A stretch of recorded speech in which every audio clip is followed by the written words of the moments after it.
എങ്ങോട്ടടി രാവിലെ തന്നെ സാരിയൊക്കെ ചുറ്റി? എവിടേക്കും ഇല്ല. പിന്നെ ഒന്ന് ഒരുങ്ങി ഇറങ്ങി മാറിണ്ടല്ലോ. ഇന്നല്ലേ അവര് വരുന്നത്? ആര്? അയ്യോ എന്റെ പ്രകാശേട്ടാ, അവര് സതീഷിന്റെ വീട്ടുകാര്. ഓ, പെണ്ണ് കാണാൻ. അതിന്നായിരുന്നു. അവര് വരുന്ന പെണ്ണിനെ കാണാനൊന്നും അല്ല, കാര്യങ്ങൾ സംസാരിച്ചൊരു വ്യവസ്ഥയാക്കാനാ ഇന്ന് വെച്ച ഡേറ്റും പിന്നെ മറ്റു കാര്യങ്ങളും. അവർക്ക് അറിയേണ്ടി വരും സ്വർണ്ണം എത്ര, അതിന്റെ പുറം പൈസ എത്ര കൊടുക്കും, ഒക്കെ നീ തന്നെ വേണം സംസാരിച്ചുറപ്പിക്കാൻ. എന്നിട്ട് എന്റെ 3 ഉറുപ്പ്യ അതെന്ന് തരും, അതും കൂടി എന്റെ മോനോടൊന്ന് പറയണം. ആ 3ഉം അതിന്റെ കൂടെ നുള്ളി പെറുക്കി വെച്ചത് എന്താന്ന് വെച്ചാ അതും എല്ലാം കൂടെ ചേർത്തിട്ട് വേണത് നടത്താൻ. സത്യത്തിൽ നിനക്ക് കല്യാണപ്രായം ആയോ? അതിന്റെ മറുപടി നീ എന്നെ കൂടെ പറയിക്കല്ലേ. പോയി കുളിച്ചിട്ട് വേടാ, അവരിപ്പോ ഇങ്ങ് എത്തും. കോഴിക്കോട്ട് അങ്ങാടിയിലെ അറിയപ്പെടുന്ന റിയൽ എസ്റ്റേറ്റ് ബ്രോക്കറിന്റെ ഏക പെങ്ങളുടെ കല്യാണം അന്തസ്സായിട്ട് നടത്തിക്കൊള്ളൂ കേട്ടോ. റിയൽ എസ്റ്റേറ്റ് ബ്രോക്കറിന്റെ പുക കണ്ടിട്ടേ അമ്മയും മോളും അടങ്ങും.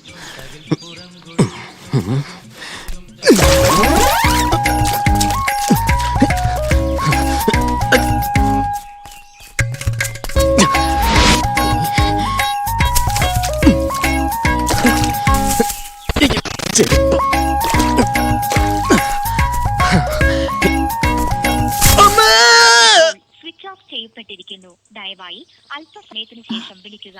ഇപ്പോഴും സ്വിച്ച് ഓഫ് അമ്മേ. അവനത് ചെയ്യും. കടലിൽ ചാടിയ കാട്ടില് പൊന്തുന്നവനല്ലേ. എന്താ വേണ്ടെന്ന് എനിക്കറിയാം. ഈ വീടും പറമ്പും വിറ്റിട്ടായാലും ശരി, കല്യാണം ഞാൻ നടത്തും. ബാക്കിയുള്ള നിന്റെ പേരിൽ ബാങ്കിലിട്ടാ മതിയല്ലോ. നയാ പൈസ ഞാൻ അവന് കൊടുക്കൂല. അതൊരു ബെസ്റ്റ് ഐഡിയ ആണ്. പക്ഷെ അമ്മ എങ്ങോട്ട് പോവും? ഞാൻ കാശിക്ക് പോവും. എന്താടി? അതൊരു പഴഞ്ചൻ ഔട്ട്ഡേറ്റഡ് ഡയലോഗ് അല്ലേ അമ്മേ. സ്ഥലം ഒന്ന് മാറ്റി പിടിക്കേ. ഞാൻ കുളിച്ചിട്ട് വരാം, അപ്പോഴത്തേക്ക് തലേർച്ചം വരുമായിരിക്കും. ഇപ്പോൾ സ്വിച്ച് ഓഫ് ചെയ്യപ്പെട്ടിരിക്കുന്നു. ഇവിടെ ആരും ഇല്ലേ?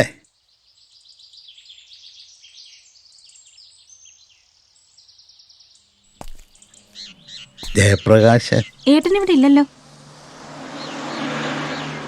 ഉടനെങ്ങാനും വരുമോ എന്നുള്ള പ്രതീക്ഷയില്ല ഞാനും അമ്മയും.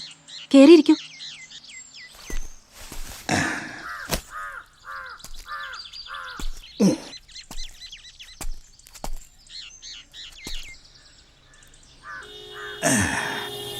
ഞാൻ അയാളുടെ ഓഫീസിൽ പോയിരുന്നു. അവിടെ നിൽക്കുന്ന ഗണേശനാണ് ഇങ്ങോട്ടുള്ള വഴി പറഞ്ഞു തന്നത്. മൊബൈലിൽ ഗണേശൻ കുറേ വിളിച്ചു, കിട്ടിയില്ല. കുടിക്കാൻ ബുദ്ധിമുട്ടില്ലെങ്കിൽ ഒരു കപ്പ് ചായ. കഴിച്ചതാണോ? വേണ്ട, ചായ മതി. 2 ഇഡ്ഡലി എടുത്താ ബുദ്ധിമുട്ടാവില്ലല്ലോ? ഹേയ് ഇല്ല.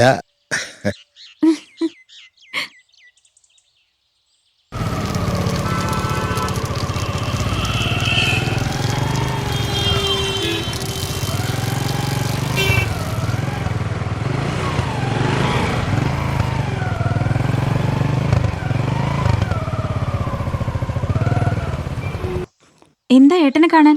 സ്ഥലം വിൽക്കാനോ വാങ്ങാനോ മറ്റോ ഉണ്ടോ? അങ്ങനെ ഒരു കാര്യമായിട്ട് ബന്ധപ്പെട്ടാണ് ഞങ്ങൾ തമ്മിൽ കണ്ടതും പരിചയപ്പെട്ടത്. പക്ഷെ ഇപ്പോൾ അയാൾ വിചാരിച്ച ഏതെങ്കിലും പണി ശരിയാകുമെന്ന് അറിയാനാണ് വന്നത്. ഈ പ്രായത്തിൽ എവിടെയെങ്കിലും ഇരുന്ന് ചെയ്യാൻ പറ്റിയൊരു പണി. ആളുകൾക്ക് പണി കൊടുക്കാൻ മൂപ്പര് ബെസ്റ്റാണെന്ന് എല്ലാരും പറയാറുണ്ട്. ഈശ്വര, എന്താ? അതെന്റെ ഏട്ടനുള്ളൊരു പണിയാ. എന്നെ പെണ്ണ് കാണാൻ വരുന്ന ടീമാ. ഓക്കെ, ഈ പ്ലേറ്റ് അങ്ങ് എടുത്തു. അപ്പൊ ചായ? ഏതായാലും വിശപ്പ് മാറിയല്ലോ. ചായ ഒരു തരത്തിലെ അഹങ്കാര, അത് പതുക്കെ മതി.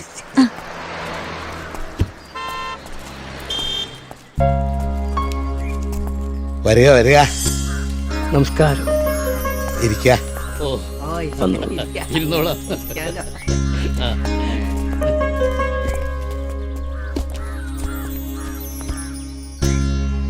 മുൻപ് കണ്ടതായി ഇല്ല, നമ്മൾ ആദ്യം. പക്ഷെ നല്ല പരിചയം തോന്നുന്നുണ്ട്. ഇവിടുത്തെ ആരായിട്ട് വരും? ഇവിടുത്തെ ഇരിക്കും മോനെ. പ്രകാശനൊന്ന് പുറത്തേക്ക് പോയി, ഇപ്പൊ വരും. വന്നോട്ടെ, ഞങ്ങൾ പെട്ടെന്ന് ഇറങ്ങും. ഒരു കാരണവര് BMHൽ ലേശം മോശം കണ്ടീഷനിൽ കിടക്കുന്നുണ്ട്, അവിടെ ഒന്ന് കയറണം. പിന്നെ ഡേറ്റിൻ്റെ കാര്യം ഇപ്പം കണ്ടുവച്ചിരിക്കുന്നത് നവംബർ 26 ശനിയാഴ്ചയാണ്. അന്ന് അവധി ആയതുകൊണ്ട് എല്ലാവർക്കും പങ്കെടുക്കുകയും ചെയ്യാലോ. എന്താ യശോദരെ? ഓ, അതിപ്പോ എങ്ങനെയാന്ന് വെച്ചാ നവംബർ 26 പറഞ്ഞാൽ വൃശ്ചികം 10 ശനിയാഴ്ച തൃക്കേട്ടകയാണല്ലോ. അർക്കാരമന്ദവാരേഷു ക്രിയതേ നാതിശോഭന എന്നാണ്. ശനിയാഴ്ചയും തൃക്കേട്ടയും ഒത്തുവന്നാൽ വലിയ ദോഷ. ഇത് ജ്യോതിഷികളാരെങ്കിലും കുറിച്ച് എന്നാണ്. ഓവ് അങ്ങനെ വലിയ കേമപ്പെട്ട ആളൊന്നല്ല നമ്മളവിടെയുള്ള. ഒട്ടും ശുഭകരമല്ലാത്ത ദിവസം വൃശ്ചികത്തിലാണെങ്കിൽ നവംബർ 21 തിങ്കളാഴ്ച നോക്കിയാൽ കൃഷ്ണപക്ഷത്തിലെ അഷ്ടമി. ഇഷ്ടാഹ കൃഷ്ണാഷ്ടമി ഏറെ നന്നാവും. വേണച്ചാ ഒരു നല്ല ജ്യോതിഷിയായിട്ട് കൺസൾട്ട് ചെയ്തോളൂ. ഓ അങ്ങനെ ആവട്ടെ. നവംബർ 21 തിങ്കളാഴ്ച.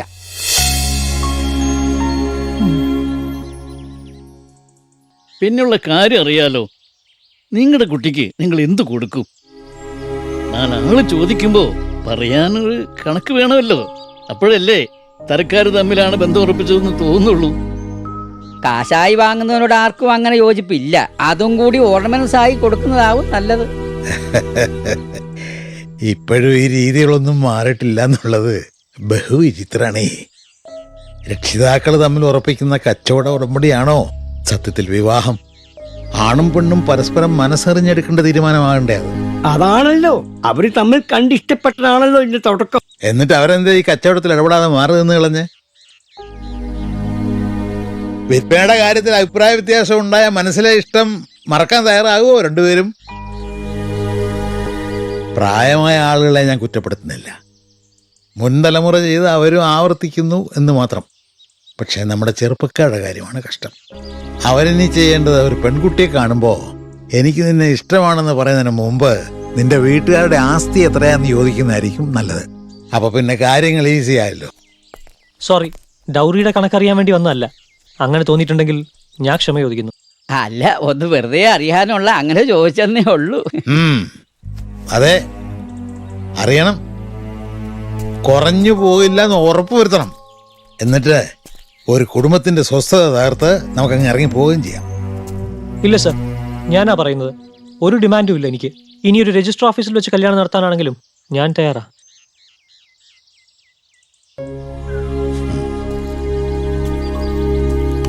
കൈനിറയെ കൊടുക്കുന്ന സ്ത്രീധനത്തിന്റെ പേരിലല്ല, ഇതുപോലെ ഉറച്ച ശബ്ദത്തിൽ കൊടുക്കുന്ന വാക്കുകളുടെ പേരിലാണ് ഒരു പെൺകുട്ടിക്ക് സുരക്ഷ ഫീൽ ചെയ്യുക. ഈ വീട്ടിലെ ആരാ നിന്നോട് ചോദിച്ചു? ആരുമല്ല, ഒരു വഴിപോക്കനെന്ന് കരുതിയാൽ മതി. ഞാൻ പറഞ്ഞത് ആരെങ്കിലും വേദനിപ്പിച്ചിട്ടുണ്ടെങ്കിൽ ക്ഷമിക്കണം കേട്ടോ. ഇല്ല സർ, ഇത് പറഞ്ഞു തരാൻ വേണ്ടി തന്നെയാവും അങ്ങേക്ക് ഇവിടെ വരാൻ തോന്നിയത്. വിശന്ന് വലഞ്ഞ് കയറി വന്ന എനിക്ക് അറിഞ്ഞ് ആഹാരം തരാൻ തയ്യാറായ പെൺകുട്ടിയുടെ മനസ്സുണ്ടല്ലോ, അതാടോ തനിക്ക് കിട്ടാൻ പോകുന്ന ഏറ്റവും വില കൂടിയ സ്ത്രീധനം. ഇറങ്ങട്ടെ, നല്ലത് വരും.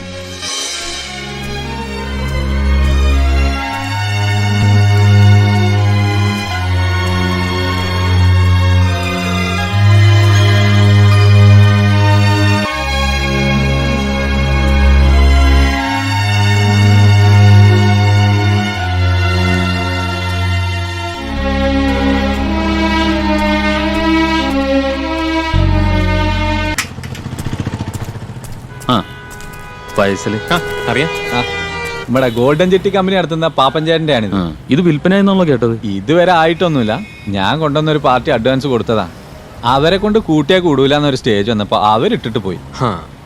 എന്താ ചോദിക്കുന്നത്? മൂപ്പര് 100 കോടിയിൽ ഒന്നും കുറയില്ല എന്നൊക്കെ പറഞ്ഞിരുന്നു. ഇപ്പൊ താഴോട്ട് വന്നു ഒരു 85-90 അതിലടിക്കും. നിങ്ങൾ രായിക്കാനോട് പറ, ബെഡ ടീമുണ്ടെങ്കിലേ നടക്കൂ. വീട്ടിൽ നിന്ന് സജിതയാ. എടുക്കണ്ട, സംസാരിക്കുന്ന കാര്യം അറിയാലോ.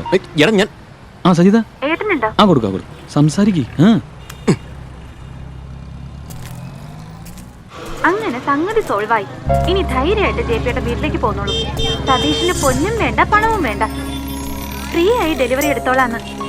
അതെ, ആ മേനോൻ സാറാട്ടോ രക്ഷിച്ചത്. മൂപ്പര് കാര്യമായിട്ടൊന്ന് പരിഗണിക്കണം.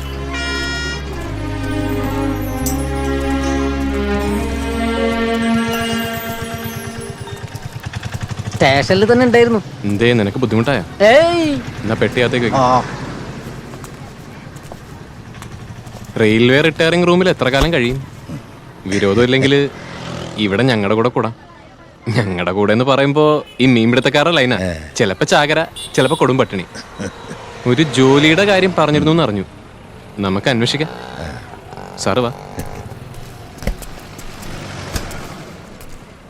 വലിയ ഉപകാരം. ഞാനൊരു ശല്യമാകില്ല. ആണെന്നൊന്നും ഇറങ്ങി പോകാൻ പറയാം. ഇതൊരു പ്രത്യുപകാരമാണ്. വലിയ പരാക്രമങ്ങളില്ലാതെ എൻ്റെ അനിയത്തിയുടെ കല്യാണം നടക്കും. അതിന് കാരണം മേനോൻ സാറാ. സിയച്ചേ, ഒരു ജോലിയും താമസ സ്ഥലവും ശരിയാകുന്നവരെ മേനോൻ സാർ ഇവിടെ ഉണ്ടാവും. മുങ്ങാൻ പോകുന്ന വള്ളത്തിൽ കയറുമ്പോ ടിക്കറ്റ് ഉണ്ടോന്ന് ആരും ചോദിക്കില്ലല്ലോ. കേറട്ടെ. പക്ഷെ സാറിന്റെ വരവ് ഒരു ലക്ഷണം കിട്ട ദിവസമായി പോയി. എന്തു പറ്റി? വിരാജ്പേട്ടയെന്ന് സാമൂലേട്ടൻ വിളിച്ചിരുന്നു. ഷീല കോശിന്റെ തോട്ടം ഇരിട്ടിയിലുള്ള ഏതോ ടീം കച്ചവടാക്കിയിരുന്നു. എന്ത് പണി അവര് കാണിച്ചത്? തോട്ടം വിൽക്കാനുള്ള ഓതറൈസേഷൻ നമുക്ക് ഒപ്പിട്ട് തന്നിട്ട് ഓതറൈസേഷൻ കത്തിച്ചിട്ട് ഗണേശനോടൊരു കട്ടൻ ചായ ഉണ്ടാക്കാൻ പറയാം. 2.5 കോടി റുപ്യ കമ്മീഷൻ കിട്ടേണ്ട കച്ചവട. ഉമ്മക്ക് രായനിക്കടെ ജോയേട്ടന്റെ ഷെയ്ഡിന്ന് രക്ഷയില്ലെന്ന് തോന്നുന്നത്. അവരൊന്ന് വിളിച്ചാലോ ആ ഷീലാകോശിയെ? ചെയ്തത് മര്യാദകേടായി പോയിന്ന് പറയെങ്കിലും ചെയ്യാലോ, ഒരു മനസമാധാനത്തിന്. വിളിക്കുകയല്ല, പോയി കാണുകയാണ് വേണ്ടത്. പോകുമ്പോൾ നിങ്ങളുടെ കയ്യിൽ ഒരു പ്രീ ഡേറ്റഡ് സ്റ്റാമ്പ് പേപ്പറിൽ തോട്ടം മറ്റൊരാൾക്ക് വിൽക്കാൻ തീരുമാനമായതായി എഴുതണം. അയാൾ ഷീലാകോശിയുടെ പേർക്ക് തന്ന ഒരു അഡ്വാൻസ് തുകയുടെ ചെക്കും വേണം. ഒന്നും അറിയാത്ത ഭാവത്തിൽ അത് അവരുടെ മുമ്പിലേക്ക് വെക്കുക. അതേതായി അയാള്? അങ്ങനെ ഒരാളില്ലല്ലോ. ഉണ്ടല്ലോ, ഞാനാണ് ആ ബയർ. അപ്പൊ ചെക്ക്? നമ്മുടെ പഴയ ചെക്ക് ബുക്ക് എൻ്റെ പെട്ടിയിലുണ്ട്. ഐ ഡി ബാങ്കുകാരുടെ തപ്പിയ സ്റ്റാമ്പ് പേപ്പറും കാണും. അതിന് സ്ഥലം വിറ്റുപോയെന്നവർ പറഞ്ഞാലോ? പറയാൻ പാടില്ലല്ലോ. അങ്ങനെ ചെയ്തിട്ടുണ്ടെങ്കിൽ അവർ നിങ്ങളോട് ചെയ്ത വിശ്വാസ വഞ്ചനയാണ്. അതിന് കോമ്പൻസേഷൻ കിട്ടണം, അല്ലെങ്കിൽ കോടതി കയറ്റുമെന്ന് പറയണം. വിൽപ്പന മുടങ്ങുമെന്ന് ബോധ്യപ്പെട്ട് അവർ തന്നിരിക്കുന്ന നഷ്ടപരിഹാരം എന്ത് ചോദിക്കാം? 50, 25 കിട്ടിയാൽ വാങ്ങിച്ചിട്ടെങ്കിൽ പോകണം. അത് ശരിയാണോ? ഒരു പാവാണത്. ആ ചിന്ത 4 മടക്കി പോക്കറ്റിലിട്. മുങ്ങുന്ന തോണിയിൽ നിന്ന് കിട്ടുന്ന കച്ചിത്തുമ്പെ പിടിച്ച് രക്ഷപ്പെടാൻ നോക്ക്. 2.5 കോടിക്ക് പകരം കിട്ടുന്നത് വെറും 25 ലക്ഷമാണല്ലോ എന്ന നഷ്ടബോധം മാത്രമേ മനസ്സിലുണ്ടാകാൻ പാടുള്ളൂ.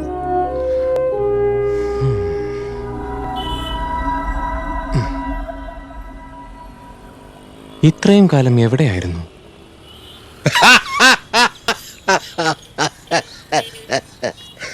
ഏ